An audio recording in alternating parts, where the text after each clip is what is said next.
All right, so this is the Focus Life podcast. My name is Nick Elliott. I am your host today, and we are going to use this introductory episode to start kind of having this overview of episodes to come, topics that I'd like to talk about, and really just start allowing the unfolding to take place.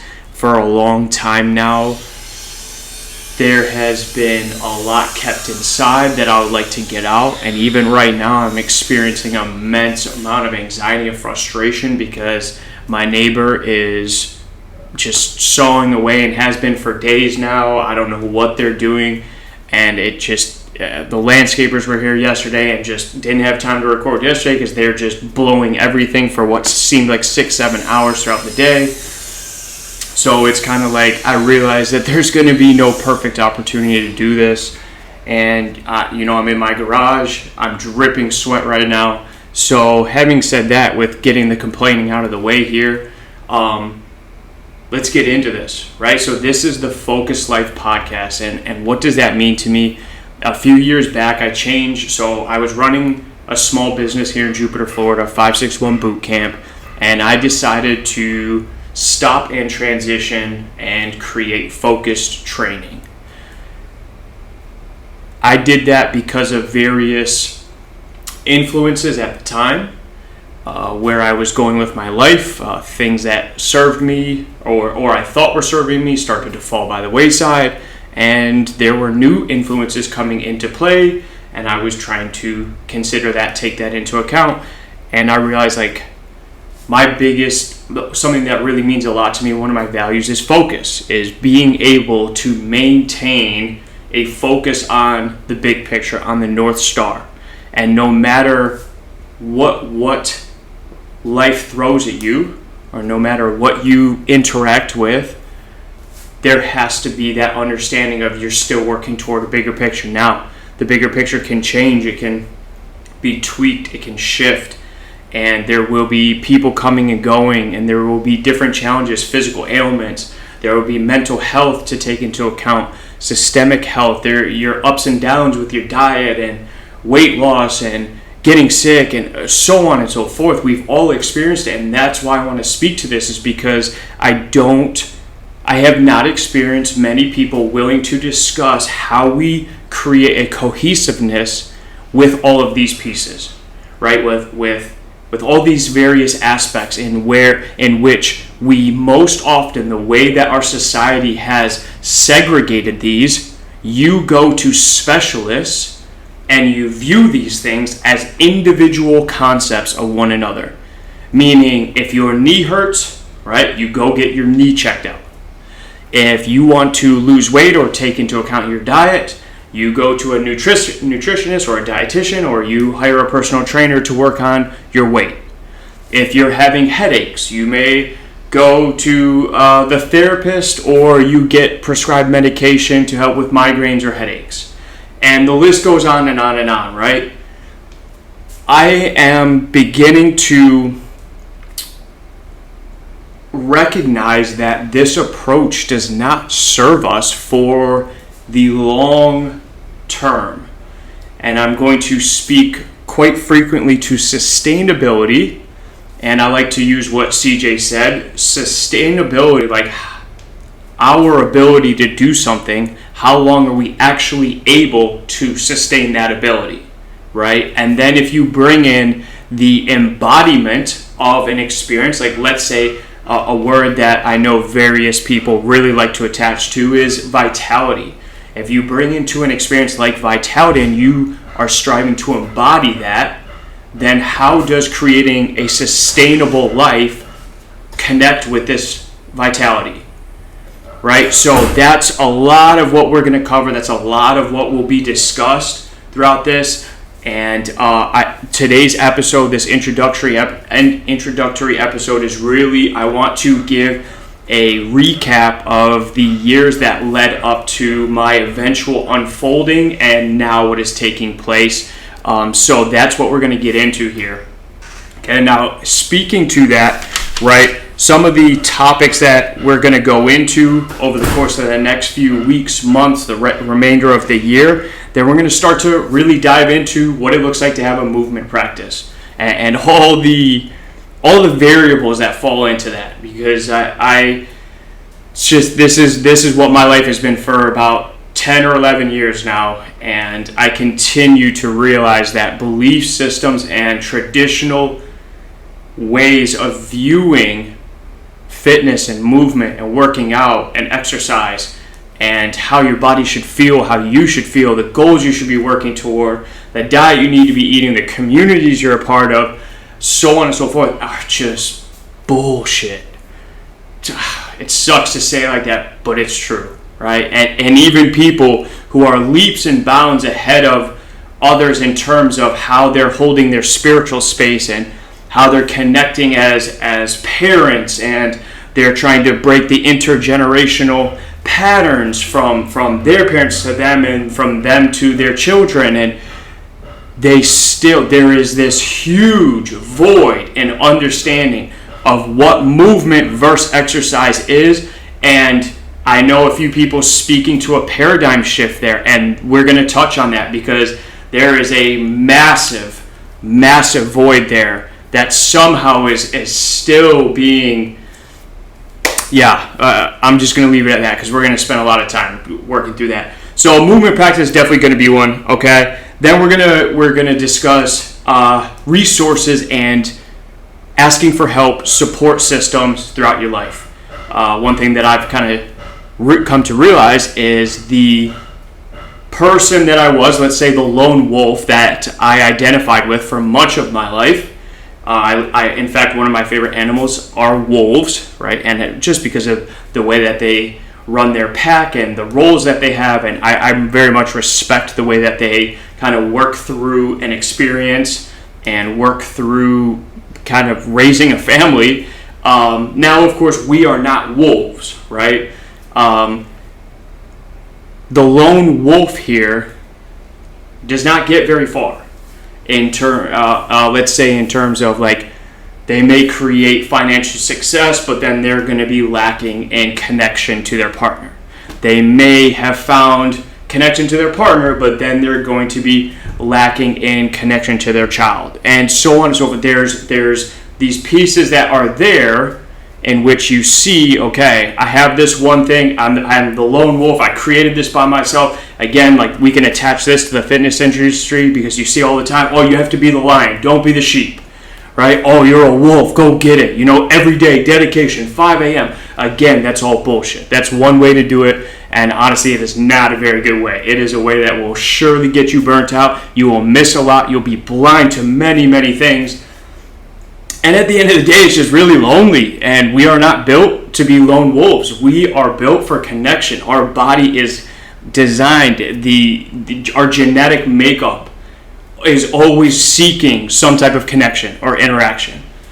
And whether or not you believe that, that's really dependent on your belief system to this point, how much exposure you've had to trying to break your patterns and trying to break your layers of karma, trying to work through experiences in your life that have either created the lone wolf or started to dabble into, oh, it's kind of nice to be part of a community. So taking that next step forward, right? So we can start to look at asking for help, and what it means to have coaches or mentors or role models in various positions of your life. So I will speak from my experience, and one of the topics we will discuss is I have a career coach, I have a movement coach, I have people that I speak to about my nutrition and diet, I have people that I speak to about being a father and what it is to be a parent, and I have people to speak to about my mental health, and so on and so forth. And I've only added pieces as I've gone on. So one of the ways in which I choose to invest my finances is making sure that I seek out people who I view as taking the whole experience of life into account, your existence, tying the pieces together and seeing how if I influence my diet, it influences my sleep. And if I influence my sleep, it influences my movement and recovery. And if I influence that, it influences the way I show up for my family. I seek people like that out. if you are going to someone who's like, no, you work on your sleep like this, and this is what it's going to do for you, without ever touching on the other pieces, just go ahead and move right on. Okay? You may get something out of it. Like when I started dialing in my sleep, that is also going to be a topic of discussion. Will be sleep. I have a lot to speak to in regard to. I studied Matthew Walker for quite some time there. After I was exposed to Matthew Walker, the sleep scientist or the sleep doctor, and then we're going to get into becoming a girl dad, becoming a parent, the dynamics of the relationship with my partner and my children, what it's like to have pets in the home, and how you're going through a day and managing stress and the things that show up there, right? This is real life, and that's why I love the title, The Focused Life, because we have to have some clarity on the focus we want to keep. What is the focus? And you have to have some clarity there. Cannot just be this free-for-all every day. I'm going to just boom, go and do whatever, and I'm going to give energy here and not so much there, and I can't maintain over here, right? So speaking of that, then we'll get into things like, honestly, it's going to get kind of intense, but we'll get into things like masturbating. We're going to get things into alcohol, social media, how we distract ourselves with hobbies that kind of take us away from our mission, our purpose. Things like eating out, how we're using time management, financial management, so on and so forth. I'm telling you, there are endless amount of topics that I have written down because my life I call myself a guinea pig, right? And some people may be what's a guinea pig? Why do you call yourself that? A guinea pig from the science world, right, is more so just looked at like, let's try something out and see what happens, right? I do that, and I use a lot of time to it. So when I first altered my sleep pattern, right, I started working on my sleep hygiene, my sleep schedule, my sleep routine, right?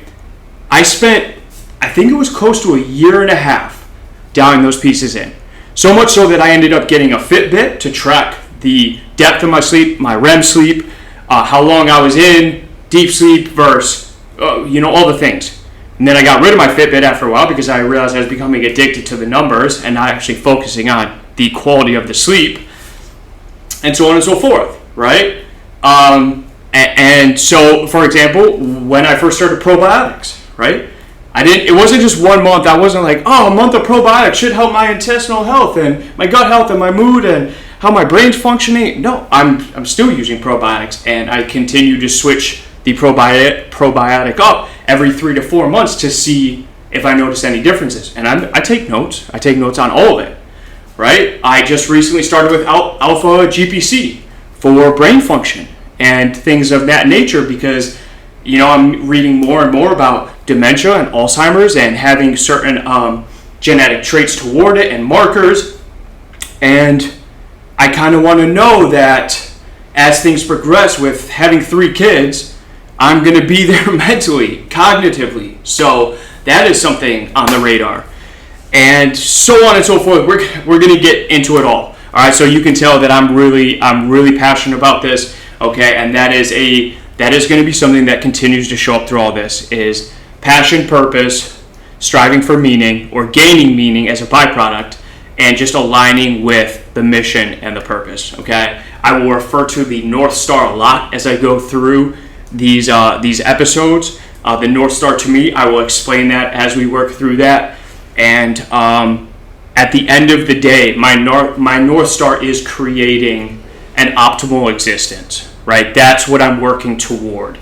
And the more that I do this, I realize that even that is almost a byproduct, an optimal existence, right? For lack of a better term, let's break that down really quick. The existence is your ability to go through this is how I view it, is the ability to go through each day and exist, is show up, physically show up, and then being able to choose, this is where the optimal part comes in, being able to choose your experience, as opposed to stepping into an environment and becoming a product of your environment, which so many, product of your environment. Yeah, most people are because they have no idea how to manage it. They have no idea how to choose in the experience, right? Someone who says, I get so angry. Yeah, that's your choice to get angry there And most people will fight me on that because I fought myself on that for about 3 years. Well, actually, it was about 26 years. And then it was 3 years of working through it where I was like, oh, my anger is a choice. Oh, my goodness. Whew. And I felt like that lift of stress right there when I said that. All right, so bing, bang, boom. Let's get into this, okay? So first episode here, okay? Focus Life Podcast.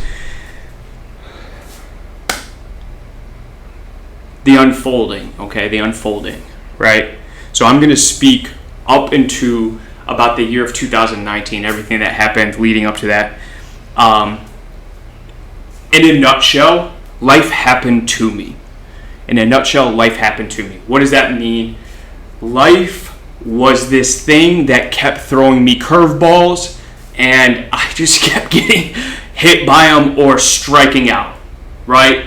I had a very small capacity to manage my experiences, my interactions, my relationships, myself. Really, the awareness I had with myself was very small capacity.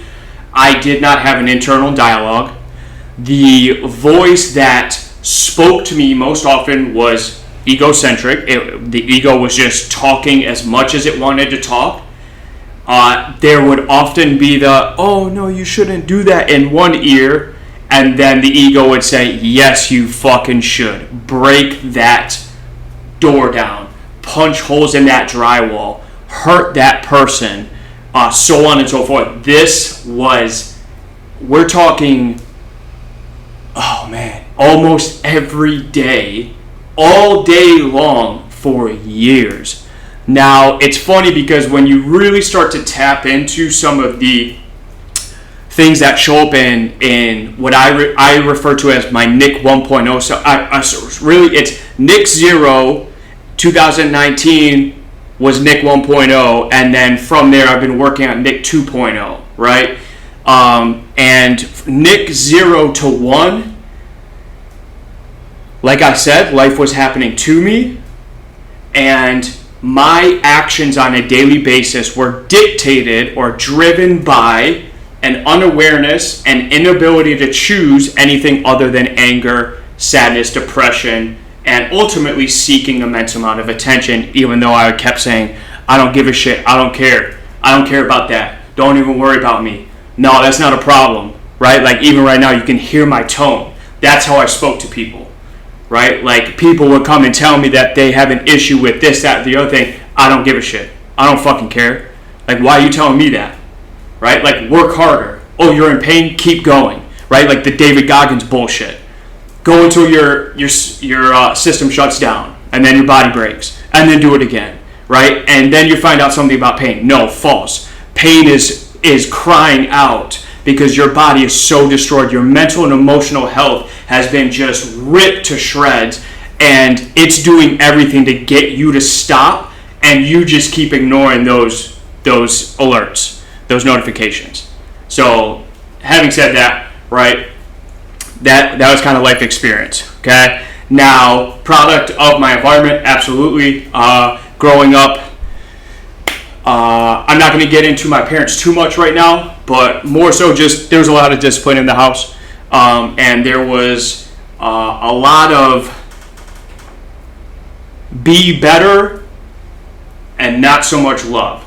So, things like, as far as I can recall, there weren't a lot of hugs and kisses. There weren't high fives. There were handshakes every now and then. And it was more so, my parents, I felt, were trying to manage the situation once a problem happened. So once I got bad grades, then I would get hit or punished. If I got a detention, then I would get hit or punished. So on and so forth. And it was funny, right? Like the more that you focus on the problem and try and fix the problem, the more likely it is to lead to more problems because you're not actually focusing on what you want to create, you're focusing on how to fix what was already created, which is, that's backwards. But that's what we do, that's what everyone does, right? So that was my childhood, that was going through elementary, middle, high school, lots of suspensions, lots of detentions, great. You know what? I remember a few semesters I had the 4.0. I was a 4.0 kid, and then I'm like, why am I doing this? Like, I'm being called a nerd. I started getting bullied. I was very small through school. Bullying was taking place, being shoved in lockers, just kind of getting tossed around classes. Kids knew how to find me in the hallway, you know, and that was just never fun. Most days I would get home and just kind of like, I'm either going to leave my house and go somewhere so I could just be by myself or find friends to distract, or I'm just going to hide in my room. And that's kind of what it was. So having said that, going on to the next thing, right? Emotional instability. I wasn't taught how to manage my emotions. And even that, I want to be very clear on, as we work through the Focus Life podcast, when I speak to managing emotion, I'm not speaking to like just oh, here's the emotion, let's let it pass. That's not what we're talking about here. I don't believe in that. At one point, maybe that's what I was touching upon, but that's not the case anymore. I believe in that you need to be with an emotion, you need to experience the emotion, you need to tend to the emotion, you need to see what shows up because of the emotion, and essentially you need to see if there was any leftover or stored attachment through the body. I'm realizing that emotional traumas and the reoccurrence of certain emotions are usually triggered by certain patterns, and especially I found when movement patterns show up.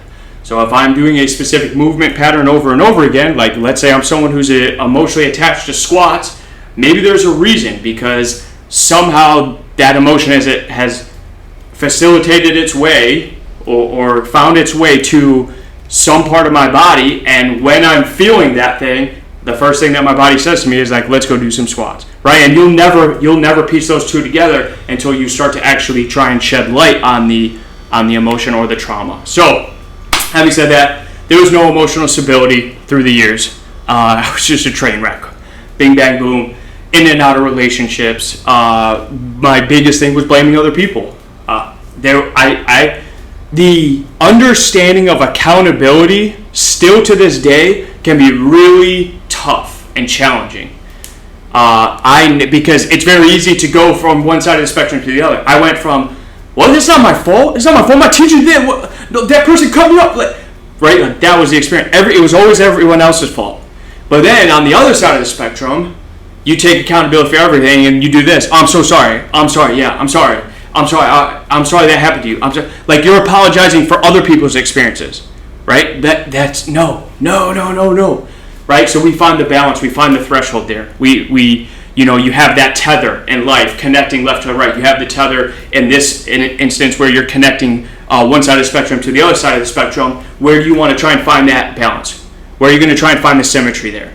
Right? And that's what I've been working on, is basically understanding, when do you take accountability versus when do you let someone else work toward their own accountability and you don't apologize for them, right? Or if they, even on the flip side, if they apologize to you, you don't have to say, it's okay. You don't have to say that. And I found that to be a very interesting experience, because I was very inclined, when people would apologize to me for certain things, I wanted to say, it's okay, it's fine. You're good, no worries, right? That's bullshit, right? If someone apologized to me and I had expressed the way that my experience of this, whatever the interaction was, whatever the experience was, and they're apologizing, it is absolutely okay for me to say, thank you for your apology, and be done, right? And so on and so forth. So that was something that I had to learn the hard way. Working through distractions and suffering. That's a big one. That could take up many episodes. But distraction and suffering, and then even taking that one step further, what I resorted to through distractions and the suffering. Right? So no emotional stability or no ability to manage emotions. I'm a product of my environment. Life is happening to me, right? As opposed to me happening to life, or me giving to life, right? And or even some people like to say life is happening for me, right? The universe is providing. Anyway, so I started to resort to violence. I started to resort to hurting other people, whether it was verbal abuse or physical abuse. I started to resort to finding ways to really hurt myself. Now, I was always one of those, like, I tried the slitting of the wrist type situation, right? I didn't run along the track lines. I went across just because I was experimenting, and I realized, like, that wasn't it wasn't enough pain there for me. So I would just find brick walls and things like that. I would take knives and just start trying to cut certain parts of my body, and then I would essentially box a brick wall for sometimes an hour, sometimes an hour and a half, and I would just keep going at it, just keep punching it all the different ways you could until there were sometimes 4 or 5 days at a time where I wasn't able to use my hands, or at least one hand. I couldn't close my hand, I couldn't open my hand, I couldn't hold my steering wheel, things like that. So just little bits there where, it was kind of like, I just got to get it out. Right, this is my way. And then, in accordance with that, or in addition, I'm listening to Eminem, right? I'm listening to my Detroit rap, and so on and so forth. The most hardcore shit you can think of. Most people actually have not heard of these days. It's like that was the experience, right? And so it's even in that we come to a point in which I felt I was handling that myself, right? I felt like, okay, this shit's happening to me. I'm going to blame all these people. I'm going to get pissed. I'm going to take it out on this wall right now, or take it out on my physical self, and no one's going to know about it. No one cares about me, blah, blah, blah. But what I realized is how much attention that actually I was drawing to myself when my knuckles are black and blue, my hand is swollen 2 times the size. I can't hold anything. I'm trying to go to work. I'm trying to go to school, and I can't actually use my body. Right? People are like, oh my gosh, what's wrong? Oh, look at that. I played the victim. So that was a big thing, playing the victim, damaging relationships there. I for a long time there, I think for almost every relationship up until my marriage, I was cheated on in those relationships. But I realized, looking back, right, the recap, at one point I was like, F them, right? That was how I related to it. No, they're cheaters, Then I realized as time went on, maybe it was because they couldn't bear to be with me because I was just, right?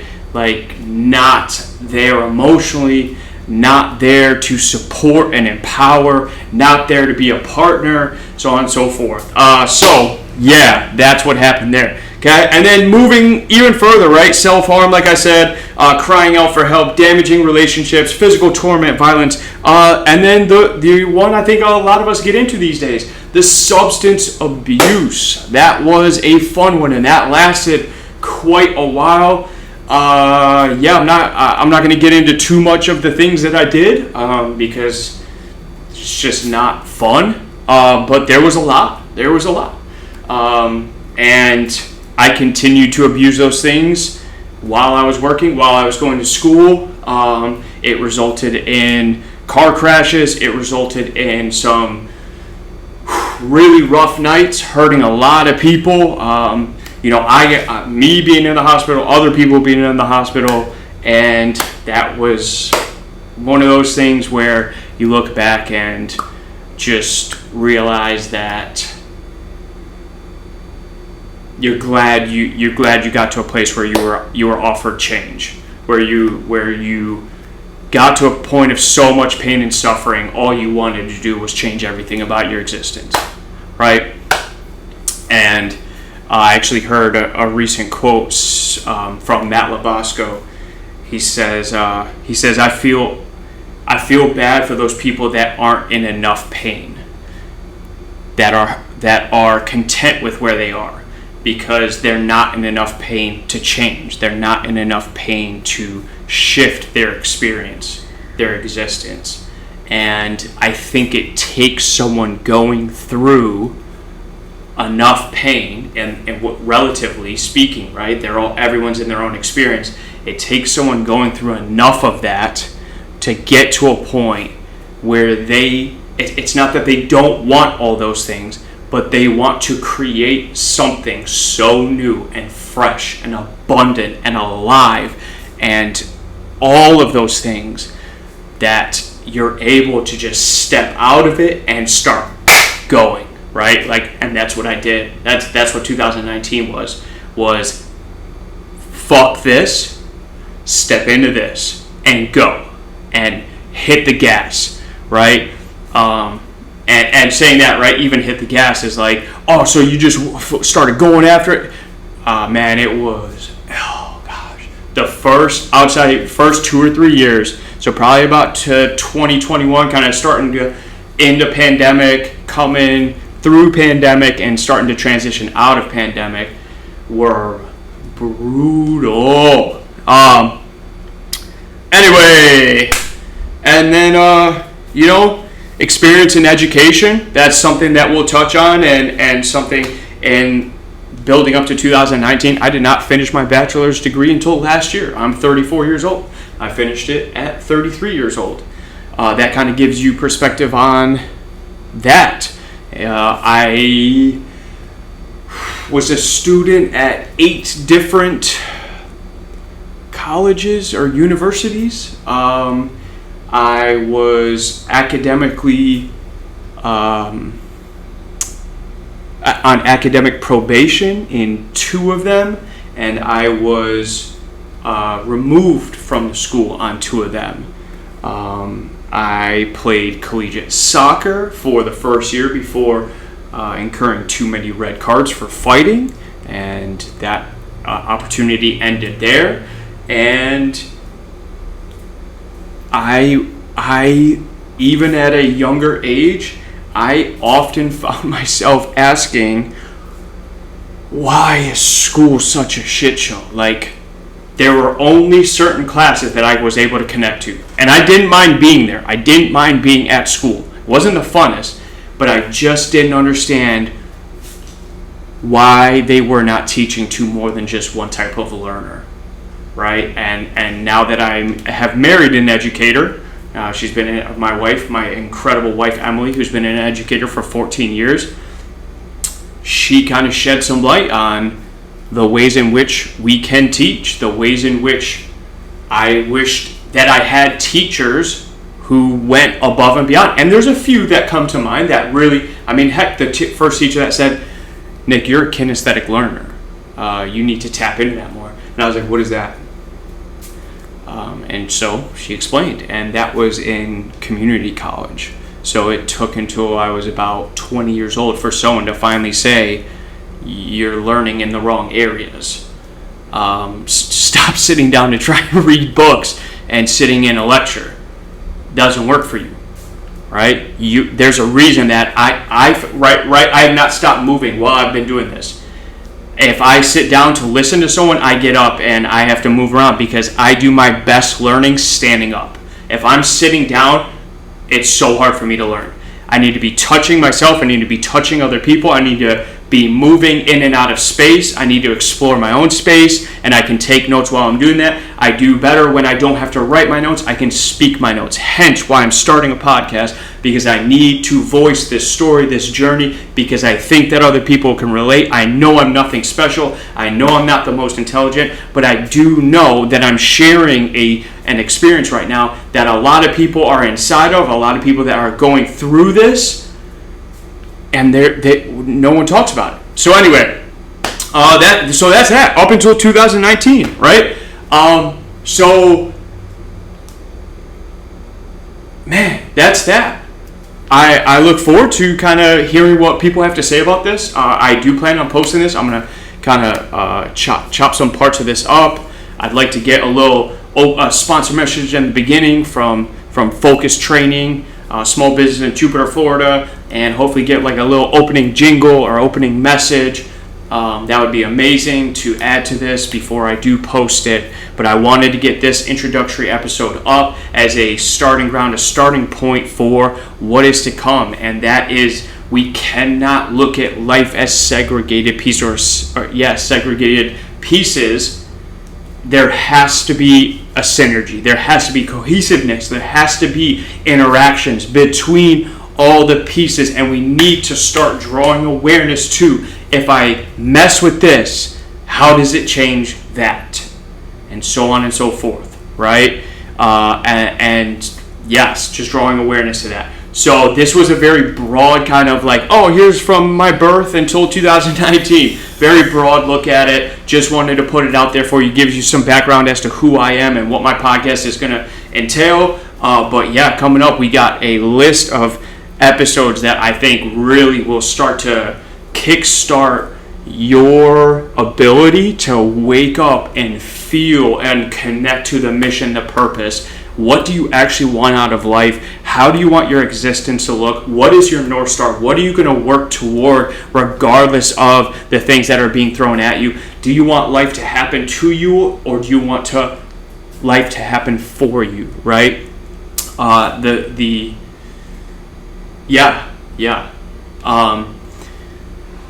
So, and just real quick, I just wanted to touch. So right behind me, I have the Everton banner, okay? So one thing I shared in the beginning is that I am working toward an optimal existence, okay? That's something that I try and embody that and what it means to me. And like I said, I'm realizing it's more so a byproduct of a deeper mission, a deeper purpose. Having said that, Nihil satis nisi optimum is Everton's, that is the Latin phrase on Everton's logo, their symbol. Everton is an English Premier League team. I've watched them since childhood. My dad grew up watching them, so that's something that we kind of bond over. But that their Latin slogan means nothing but the best. And I want to speak to that just with about the last minute here is, to me, it is not so much about nothing but the best, but it's about nothing but the best practices. And I say that because I don't think that there is one best way. So if I was to say to you nothing but the best, or it's done this way, that's not entirely true.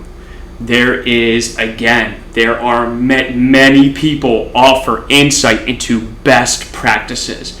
We need to be able to pull what is useful, right, and apply it to our lives, right? I suggested a book for someone to read at the same time that I was reading. What they pulled was entirely different than what I pulled, and that's what I mean. A best practice for your life, not for someone else's, not for what I pulled.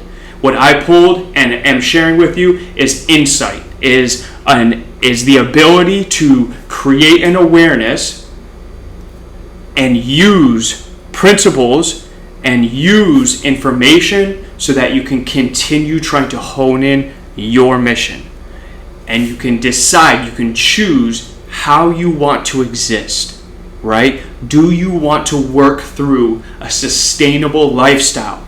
Do you want to have vitality? Do you want to experience that? What, if anything, would you like to embody as you try and go through every day, right? And that's what this is about. So when I see nothing but the best, it's nothing but the best practices. And that's what we pull, right? Nothing subpar here.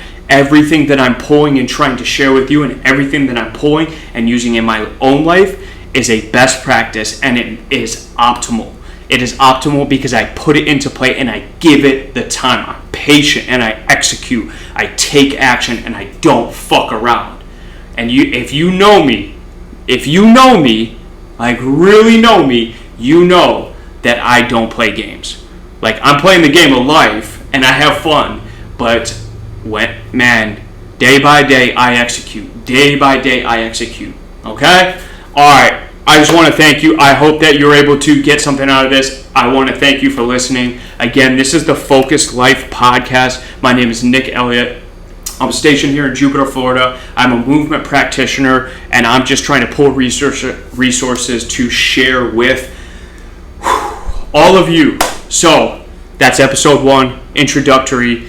Let me know what your thoughts are. I am always craving feedback because then I can fine-tune the process. So let's get after it. And episode 2 will come shortly. All right. Peace.